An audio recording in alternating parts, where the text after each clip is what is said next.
भारतीय पंजाबी गुलकार और अदाकार दिलजीत दोसांझ भी पाकिस्तान के मारूफ गुलकार सज्जाद अली के मद्दाह निकले। इंस्टाग्राम पर उन्होंने एक वीडियो शेयर की जिसके पस मंजर में सज्जाद अली का गाना रावी लगाया गया। दिलजीत का ये अमल पैगाम देता है कि मौसीकी की कोई सरहद नहीं और उनके दिल में भी सज्जाद अली के गानों के लिए एहतराम है। इस किस्म का तासुर इंडिया और पाकिस्तान की सियासी कशीदगी के बीच में भी मुस्बत पैगाम देता है। सोशल मीडिया सारिफीन ने दिलजीत को इस इक़दाम पर खूब सराहा और मोहब्बत भरा रद्द-ए-अमल दिया। पाक इंडिया सियासी कशीदगी के बावजूद इस लम्हे को दो सरहदों के दरमियान सकाफती पुल तस्वुर किया गया।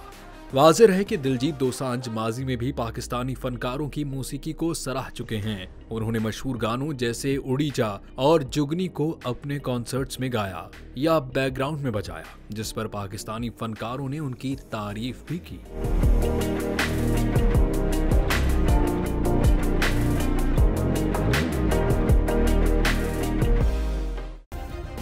सब्सक्राइब करें और बेल दबाएं ताकि कोई खबर रह न जाए।